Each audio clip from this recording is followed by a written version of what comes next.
bendecido día. Quien les saluda Mariana del Valle Buitrago Rodríguez. Y en esta asignatura Sistema Impositivo Venezolano vamos ya a dar inicio a nuestro primer bloque temático que está referido a los aspectos teóricos del sistema impositivo venezolano. Y para eso vamos a conocer cuál es la temática que nos ocupa el día de hoy. A razón de esto, me voy a permitir compartir la pantalla y señalarles que dentro del contexto que vamos a considerar el día de hoy, vamos a hacer referencia a la actividad financiera del Estado y la potestad tributaria.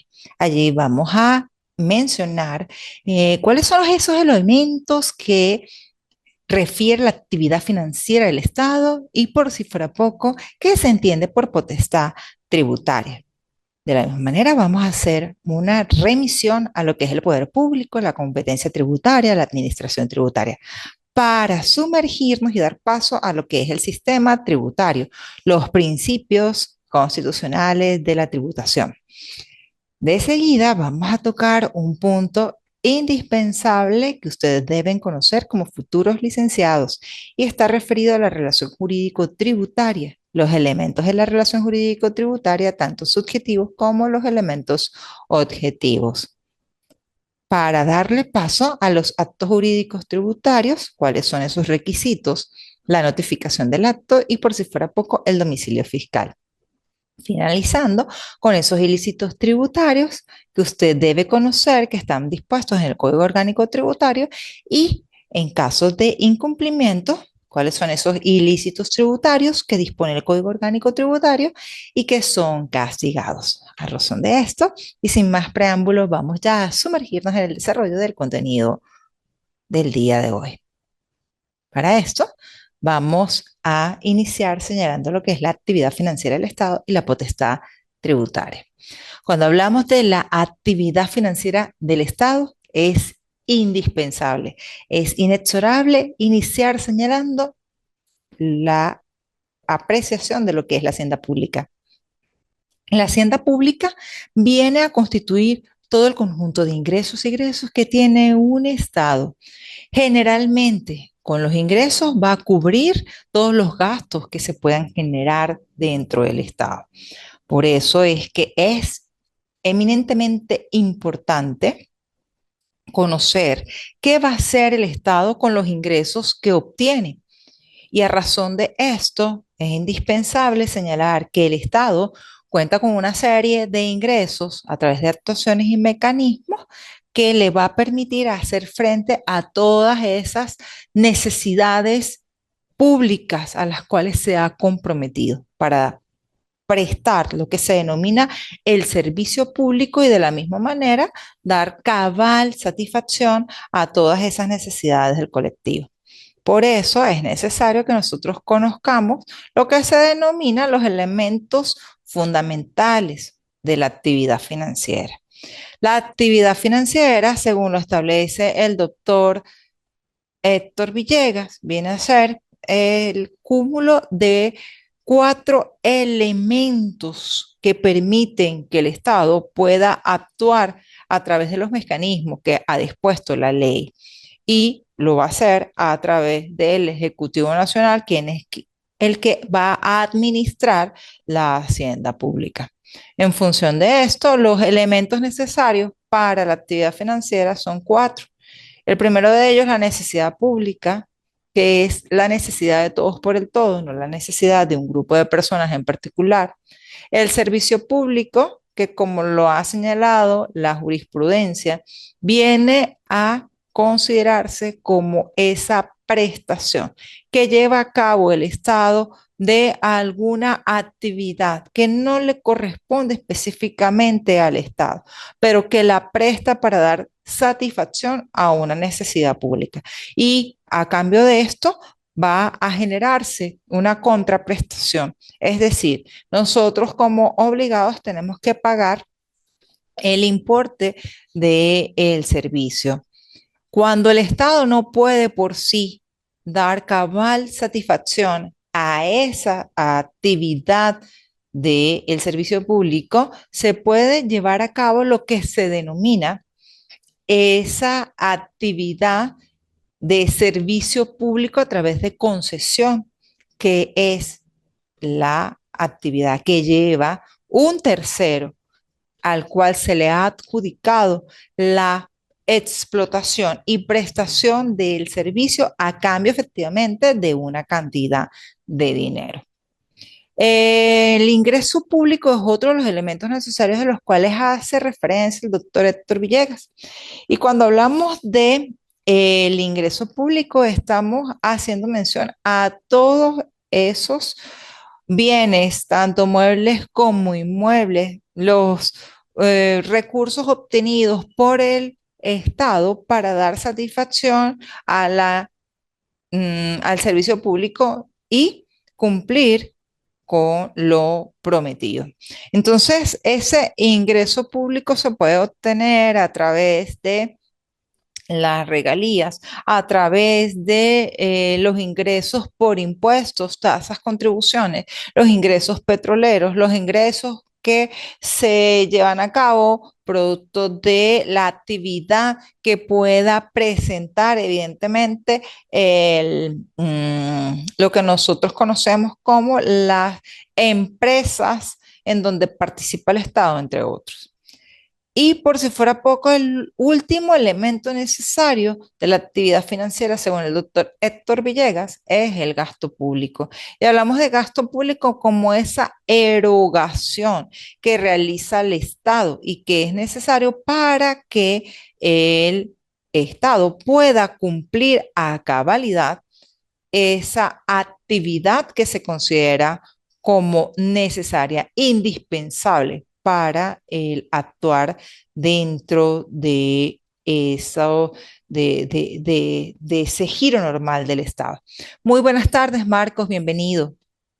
Estábamos dando inicio a nuestro bloque temático señalando lo que es la actividad financiera y mencionábamos hace pocos instantes que la actividad financiera, en el caso de Venezuela, comprende el conjunto de actuaciones o mecanismos que lleva a cabo el Estado, de alguna manera para cubrir las necesidades públicas a través del servicio público y por esto es indispensable la presencia de bienes, tanto muebles como inmuebles, es decir, de esos ingresos que tiene el Estado para poder sufragar los egresos o los gastos que se han presupuestado en la ley que se denomina la ley del presupuesto nacional. Y por eso es que autores como el doctor Héctor Villegas consideran que estos cuatro elementos son los necesarios para que exista la actividad financiera. Recordemos que la hacienda pública, como se dijo al inicio de este encuentro síncrono, viene a ser la conjunción tanto de los ingresos y egresos que tiene el Estado y que van a ser administrados por el Ejecutivo Nacional y que para que el Ejecutivo Nacional, en cabeza del presidente de la República, actúe de manera consona con lo establecido en las leyes y en la Constitución de la República, es menester que el Ejecutivo Nacional realice lo necesario a través de la ley de presupuesto nacional, puesto que ningún gasto que no esté presupuestado puede ser desembolsado, salvo que haya un crédito adicional y que se plasme en una ley de crédito adicional, puesto que cada inicio de año el Ejecutivo Nacional presenta a la Asamblea Nacional la ley de presupuesto con la que va a establecer esos parámetros de gasto público durante el ejercicio anual. Y al finalizar, debe efectivamente presentar la memoria y cuenta de todas esas actuaciones que se llevan o que se llevaron a cabo durante el ejercicio económico. Entonces recuerden que los elementos necesarios, indispensables de la actividad financiera están referidos a estos cuatro elementos que están aquí y que hemos referido de manera somera. Cuando hablamos de potestad tributaria, debemos mencionar que la potestad tributaria es ese poder de imperio que se le otorga al Estado para que éste pueda crear, pueda regular, pueda establecer y exigir de forma coactiva impuestos, tasas y contribuciones. Efectivamente, ese poder viene de la Constitución de la República, pero se le otorga a el Estado nación. Sin embargo, recordemos que no solamente el Estado lo podemos ver como una nación únicamente. Recordemos que el Estado se divide en poder municipal, estatal y nacional. Y la potestad tributaria, que como ya dijimos, es ese poder de imperio que se le otorga a el Estado para que pueda crear, regular, extinguir, exigir los tributos, tiene necesariamente una vigencia. Y esa vigencia y esa estructura es efectivamente lo que nosotros llamamos la potestad tributaria. Y como dijimos, está supeditada a la superioridad o la supremacía de la Constitución, que establece que si alguna autoridad se extralimita en las actuaciones mm, de potestad tributaria, pues estaría cometiéndose una irregularidad o se estaría incumpliendo lo establecido en la Constitución y en las leyes. El segundo punto que vamos a tocar es el de los principios constitucionales de la tributación. Cuando hablamos de los principios constitucionales de la tributación, debemos mencionar que nuestra Constitución de la República Bolivariana de Venezuela establece unos principios que están referidos efectivamente a el sistema tributario o impositivo. Y estos son la legalidad tributaria. El primero de ellos hace referencia a que para crear un tributo, el mismo tiene que estar dispuesto en una ley. Es decir, tanto los elementos activos como los elementos objetivos del tributo deben estar establecidos en la ley. Si nosotros decimos, no, tenemos que pagar el impuesto al valor agregado y vamos al supermercado a comprar un detergente, sabemos sin conocer que nosotros estamos obligados al pago de el porcentaje establecido en la norma, que en este caso es del 16%. Si el detergente vale 100 bolívares, nosotros sabemos que el impuesto que estamos pagando es de 16 bolívares. Y finalmente, lo que nosotros le pagamos a la cajera son 116 bolívares. Pero todos esos elementos que nos indican que la alícuota es de 16. ¿Quién es el sujeto activo? ¿Quién es el sujeto pasivo que somos nosotros en el ejemplo que estoy colocando? De la misma manera, ¿cuál es el hecho generador del impuesto? Es decir, el hecho imponible. ¿Cuál es la base imponible? Todo eso debe estar dispuesto en la ley tributaria. Si no existe la ley, en este caso la ley que establece el impuesto el impuesto al valor agregado, pues sería ilógico que a nosotros no cobrara este tipo impositivo. De segundo, tenemos la generalidad. La Constitución de la República Bolivariana de Venezuela establece que tanto impuestos, tasas, contribuciones son generales, no hay una exclusión para que alguna persona lo pague y para que otras no. Es decir, el impuesto va a ser pagado por todos los individuos que están dentro del territorio de la República, sin discriminación. Luego tenemos el principio de la capacidad contributiva. Este principio de la capacidad contributiva establece que dependiendo de mi capacidad económica, así va a ser mi capacidad para contribuir con estos gastos que tiene el Estado a través de los impuestos, las tasas y las contribuciones. A mayor ingreso, mayor impuesto. El siguiente principio es el de la no confiscatoriedad y este principio establece que el impuesto no puede ser de carácter confiscatorio. Vale decir, cuando nosotros hablamos de que el impuesto no puede ser de carácter confiscatorio, significa que en primer momento no podemos presuponer que el impuesto va a ir en contra del derecho de propiedad que tenemos nosotros como particulares. Entonces, en este caso, estamos hablando que el impuesto no puede ser de carácter confiscatorio ni puede ir en contra del derecho de propiedad que tienen los particulares. Tenemos también el impuesto a la igualdad tributaria. Todos somos iguales ante la administración tributaria. No es que existe algún privilegio, alguna exclusión. Y muchas personas, muchos autores tributarios refieren que este principio va a ser consecuencia necesaria del principio de la generalidad. Otro de los principios fundamentales que establece la Constitución de la República en referencia al sistema tributario es el principio de la irretroactividad. Este principio de la irretroactividad significa que al momento de entrar en vigencia una ley, desde ese mismo momento va a regir para todas las actuaciones que se puedan ejecutar en la vigencia de la ley. Ojo, salvo que la ley anterior que es derogada imponga menores penas o menores cobros a una actividad que inició, ojo, en el periodo de la ley anterior que fue derogada. Es decir, cuando entre en vigencia una ley tributaria, desde ese momento va a empezarse a regular todas las actividades que se establezcan como hechos imponibles.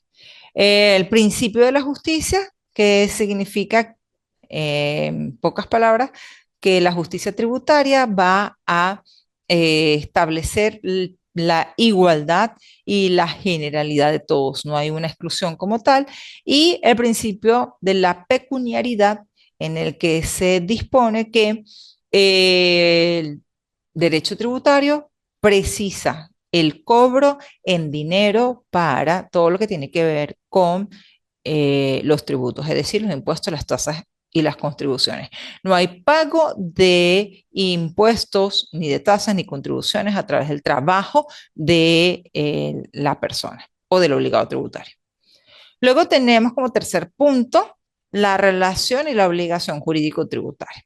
Cuando hablamos de la relación jurídico-tributaria, debemos mencionar que esta básicamente es la que se va a establecer entre el obligado tributario como sujeto pasivo y la administración tributaria, que no es otra cosa que el Estado, que está representado a través del Servicio Nacional Integrado de Administración Aduanera y Tributaria. ¿Cuándo ocurre esa relación entre el obligado tributario y la administración tributaria? Cuando se genera el hecho imponible. Y ese hecho imponible no es otra cosa que el supuesto que está previsto en la ley y que cuando ocurre hace nacer la obligación tributaria. Ejemplo, en la ley del impuesto al valor agregado se establece como uno de los hechos imponibles la compra de bienes de carácter mueble. Cuando yo voy al supermercado y compro el jabón de ropa, yo sé que ahí están haciendo el hecho imponible, es decir, yo estoy segura que al adquirir ese detergente, cuando me acerco a la caja, la cajera me va a cobrar no solamente la base imponible, es decir, el monto o el costo del valor del detergente, sino además le va a adicionar el porcentaje o la alícuota que se dispone para ese detergente, que en este caso es el 16%. Por eso decía en el ejemplo que yo voy a terminar pagando 116 bolívares, porque seguramente el detergente vale 100 y el porcentaje aplicable para esa operación es de 16%. La base imponible, como ya se indicó en el ejemplo que acabamos de mencionar, es la cuantía, es decir, el monto sobre el cual se va a calcular el importe de determinado impuesto y que yo voy a tener que pagar como persona natural o como persona jurídica. Y la alícuota no es otra cosa que ese porcentaje o esa cuota que le vamos a aplicar a la base imponible y que efectivamente estoy obligado a pagar. Yo no puedo decir, no, yo no la quiero pagar, porque cuando voy a la cajera del supermercado me va a decir, tiene que pagarlo. A veces nosotros escuchamos en el argot algunos comentarios como, tranquilo, si yo no le doy la factura, usted no tiene que pagar el IVA. Pero eso es un ilícito tributario, porque el dueño del establecimiento comercial está en la obligación de emitir la factura y yo estoy en el derecho de obtener la factura, pero también ese derecho se me convierte a mí en una obligación. ¿Por qué? Porque yo soy un obligado frente a la administración tributaria y como tal tengo que pagar el impuesto al valor agregado. Y la única manera para poder evidenciar cuál es ese importe que debo pagar es a través de ese documento fundamental que es la factura, en donde se desglosa cuál es la base imponible y la alícuota que se me va a aplicar. Obligación jurídico-tributaria. Hemos dicho que cuando ocurre el hecho imponible previsto en la norma, que en el caso del ejemplo que estamos llevando es la adquisición del detergente, allí me nace a mí como sujeto obligado un deber. ¿Y cuál es mi deber, mi obligación? Pagar efectivamente el monto de la alícuota más la base imponible. Y por eso es que decimos que dentro de la relación tributaria existen o emergen varias obligaciones para el sujeto pasivo, es decir, el obligado tributario. La principal obligación está dada en pagar el impuesto, pero no es la única. ¿Por qué? Porque si yo tengo un establecimiento comercial, mercantil, yo tengo que tener una cartelera informativa, tengo que registrarme en los registros, valga la redundancia, que exige la ley. Estos son el registro de información fiscal. Pero en el ámbito municipal tenemos el registro de información municipal. Entonces, estas son las obligaciones accesorias. Emitir facturas, llevar libros, presentarme ante la autoridad tributaria en el momento que así lo requieran, permitir las fiscalizaciones, entre otros. Entonces, así las cosas, tenemos dos tipos de obligaciones. La obligación principal, que siempre va a ser la de pagar el impuesto, así como obligaciones accesorias que algunos autores tributaristas han denominado como los deberes tributarios.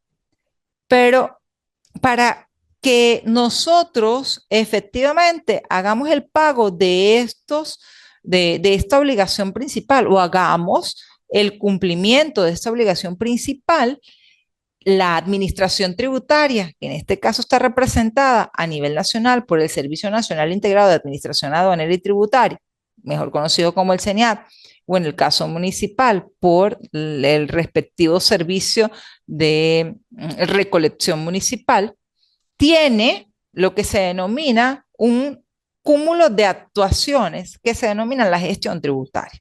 En esta gestión tributaria va a haber determinación, verificación, fiscalización, entre otras labores. Pero para la determinación del tributo, existen tres métodos que dispone el Código Orgánico Tributario.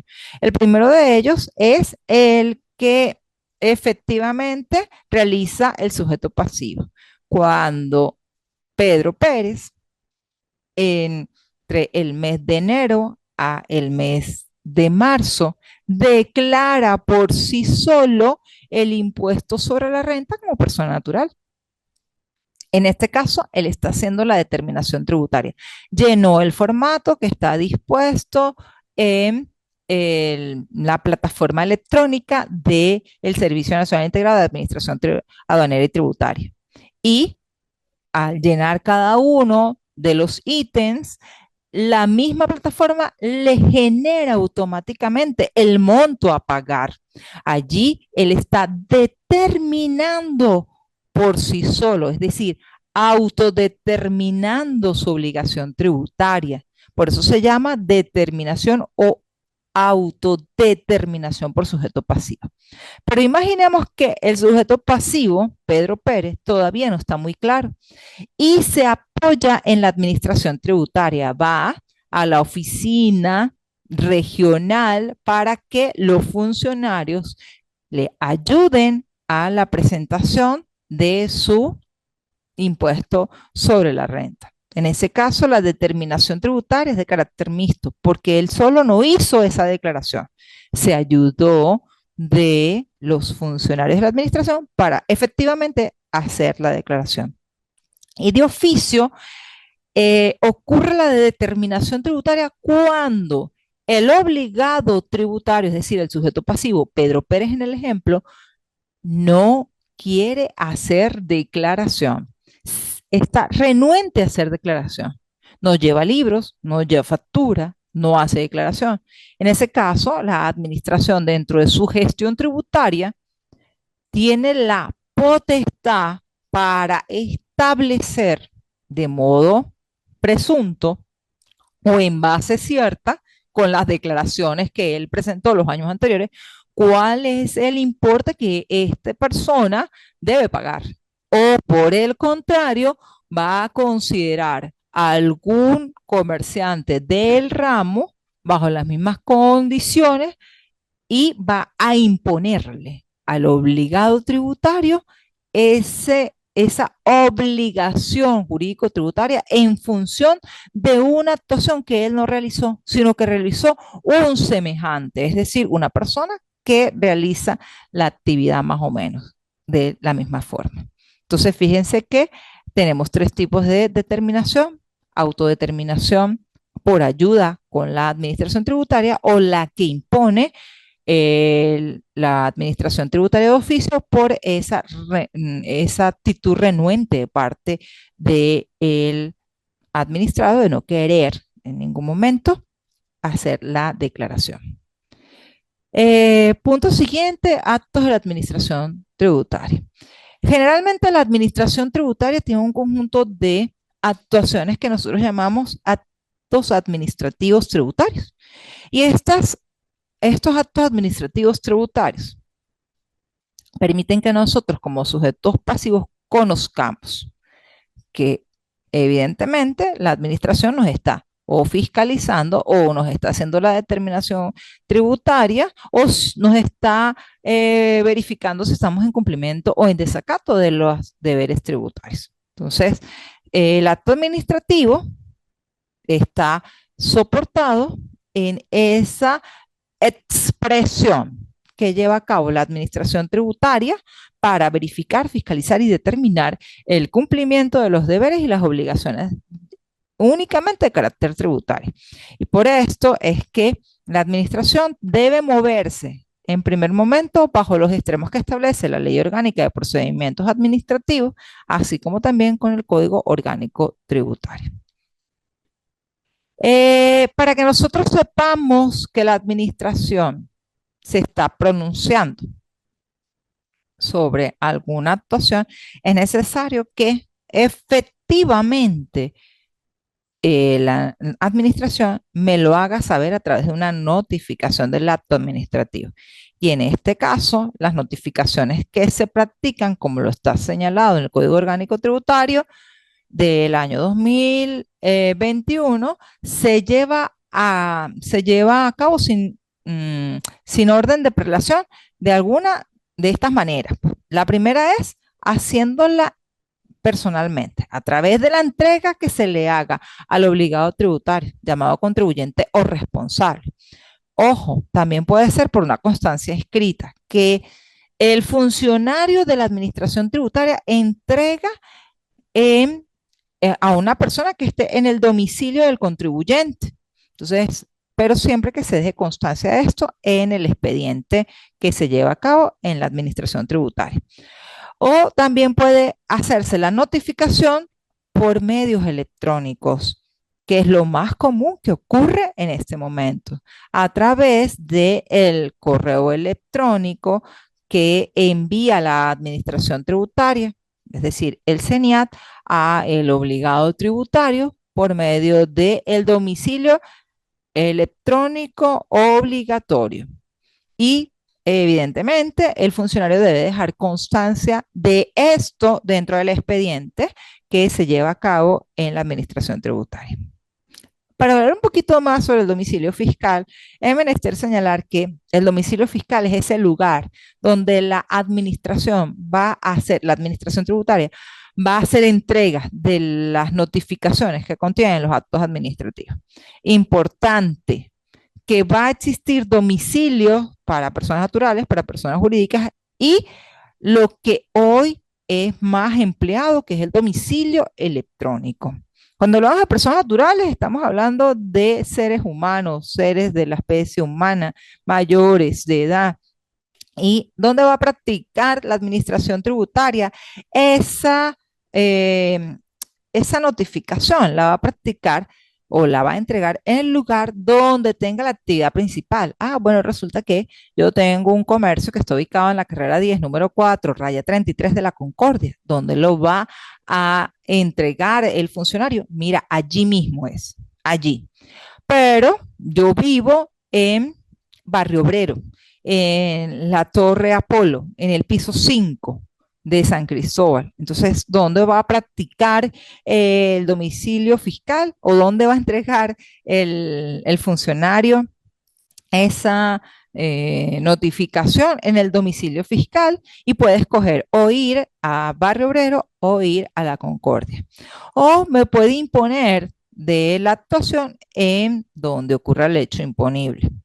Pero si es una persona jurídica, es indispensable que el funcionario de la administración entregue la notificación en el domicilio del representante de esa persona jurídica. Y si estamos hablando del domicilio electrónico, debo señalarles que este domicilio fiscal electrónico obligatorio tiene en este momento preeminencia sobre el domicilio fiscal de personas naturales y personas jurídicas. Eh, Hablamos de un correo electrónico que generalmente es el que nosotros entregamos en el momento que nos estamos registrando como usuarios dentro de la plataforma del CENIAT.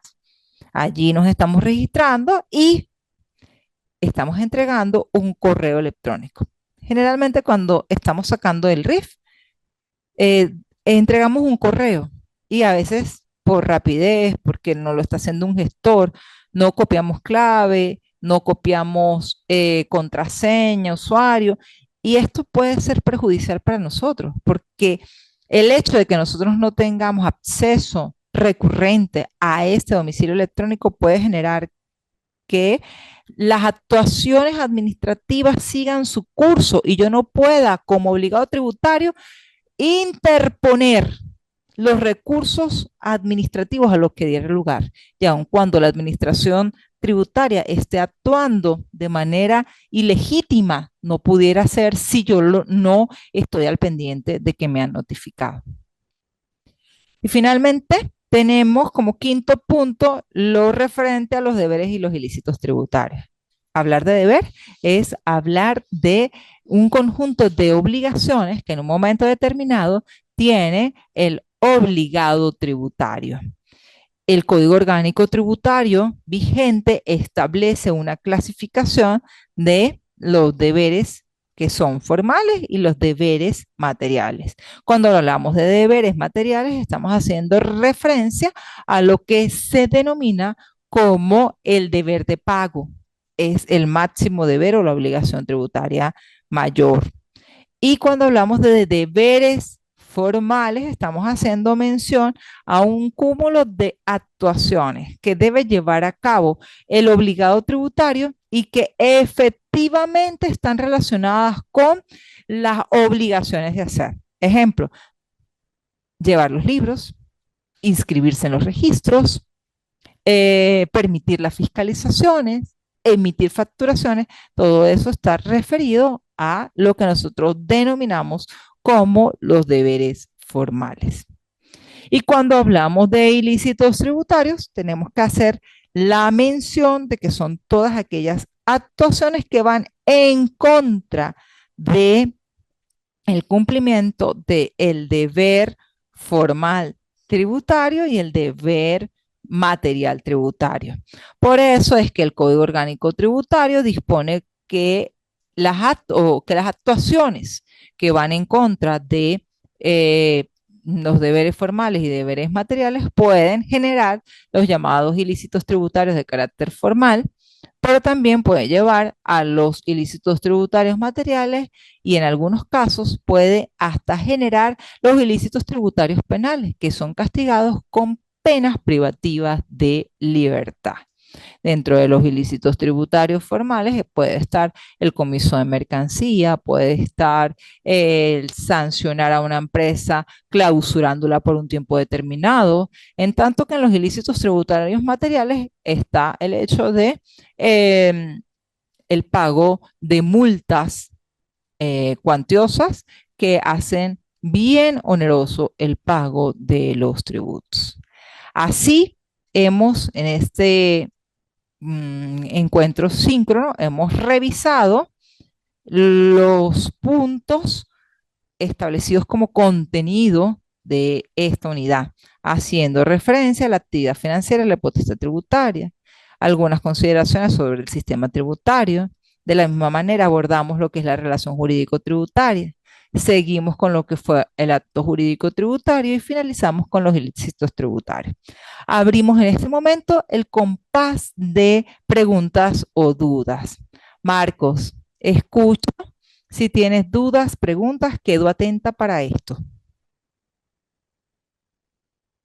Marcos. Hola, Hola, buenas hola, tardes. ¿Cómo estás, Marcos? Gusto saludarte por esta vía. igualmente.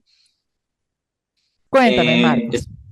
las actividades que hay en el programa IESIP, en Ajá. la plataforma, Sí, y dice que hay una actividad evaluativa, ¿verdad? Que es un sí. mapa conceptual referente a los elementos que conforman las La actividades actividad financieras del financiera. Estado. Ajá, la actividad financiera del Estado.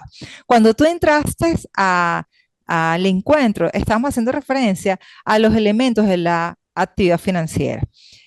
Yo mencioné cuatro elementos que evidentemente forman parte de los elementos que dispone el doctor Héctor Villegas. Sin embargo, si tú ingresas nuevamente la actividad, allí aparece un link que puedes accesar de manera directa y allí te va a llevar a estos elementos. ¿Cuáles son esos elementos? Y me voy a permitir presentarte nuevamente la lámina. Estos son la necesidad pública. Por qué es un elemento de la actividad financiera? Estamos hablando que el Estado es el que administra, es el que lleva a cabo o es el que controla todo lo que tiene que ver con los ingresos del Estado. Pero ¿qué ocurre? Imaginemos que en un momento quiera hacer un gasto. No lo puede hacer tan superficialmente. Él tiene que frenarse o debe frenarse a través de la ley, porque todos los ingresos que tiene el Estado necesariamente deben responder a cubrir lo que son las necesidades públicas. La necesidad mía no es igual a la tuya, ni a la del colectivo en general. Por eso es que el Estado tiene que considerar la necesidad pública, que es la seguridad jurídica, el bien común, el orden interno, el sistema de justicia. ¿Sí? Todo esto son necesidades de carácter público, no es una necesidad particular. Mi necesidad particular en este momento puede ser alumbrado eléctrico o puede ser gas, pero no para todos o para toda la población venezolana es la misma. La necesidad pública tiene que arropar a un gran colectivo, no es la necesidad individual. El servicio público es la respuesta que genera el Estado y que forma parte de los elementos de la actividad financiera. El servicio público lo presta en principio el Estado para dar satisfacción a la necesidad pública, pero como es una prestación distinta a la actividad propia que lleva a cabo el Estado venezolano, debe ser o debe tener una contraprestación. Por eso es que el servicio público debe ser pagado. Pero imaginemos que el Estado esté en este momento impedido porque no puede, no da más y no puede honrar el compromiso para satisfacer la necesidad pública que tiene que hacer el Estado, permitir la concesión de ese servicio. Ejemplo de esto, los peajes.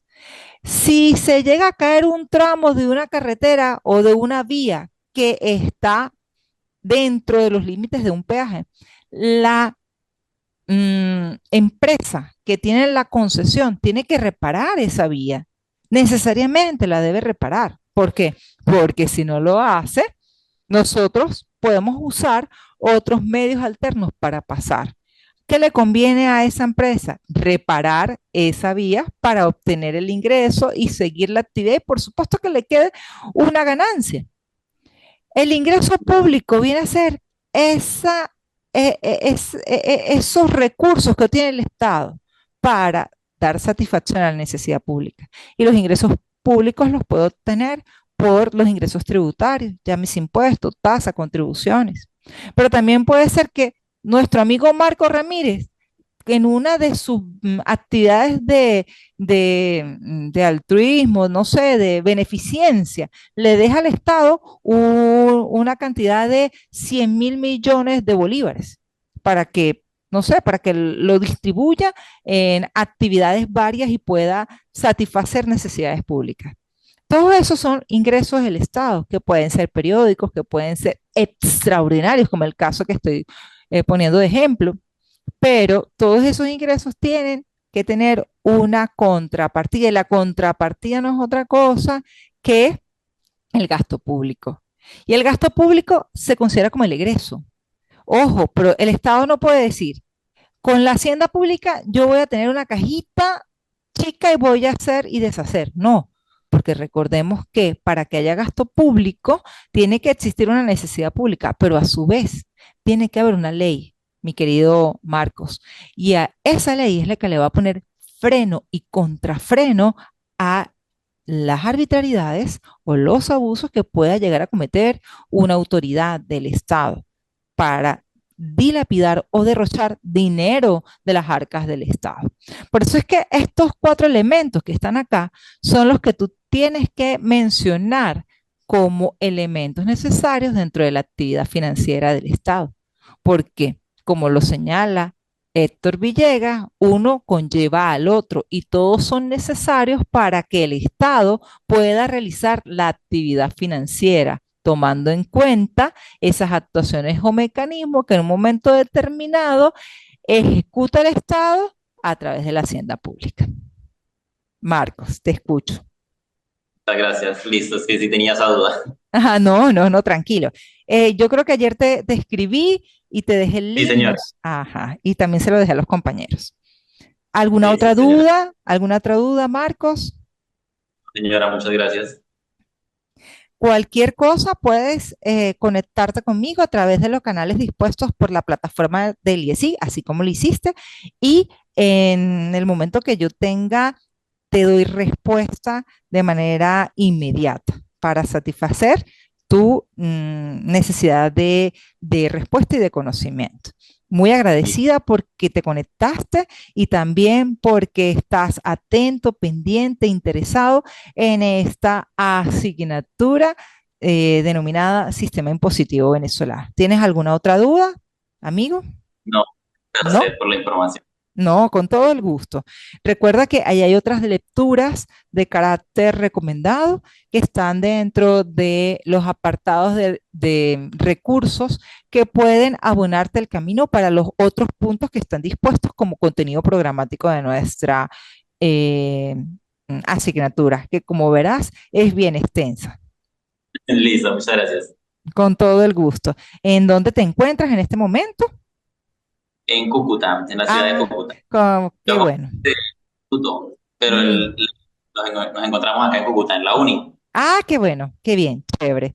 Bueno, cualquier cosa me escribes y con todo el gusto quedo atenta, quedo presta para cualquier incógnita que quieras descifrar o cualquier situación que quieras que te apoye, ¿ok? Y a todos los compañeros también. Les invito a que me acompañen en el próximo encuentro de carácter síncrono que vamos a tener. Si no se puede presentar de manera física en nuestra institución, les invito a que se conecten, así como lo hizo nuestro amigo Marcos Ramírez, a través de esta ventanita del conocimiento como es la plataforma del IESI. Y con ello podamos tener un contacto directo, como lo hizo Marcos, y disipar las dudas que puedan presentar. Les recuerdo que la actividad evaluativa finaliza este domingo y a razón de esto los invito a que hagan lo propio y presenten dentro del canal dispuesto o el ítem dispuesto esta actividad que acaba de comentar nuestro amigo Marcos Ramírez. Sin más que agregar, muchísimas gracias Marcos por haber estado pendiente de este encuentro y que pasen todos un feliz día y bendecida terminación de semana. Nos vemos en nuestro próximo encuentro instruccional en donde abordaremos algunas consideraciones fundamentales dentro del sistema impositivo venezolano. Hasta luego.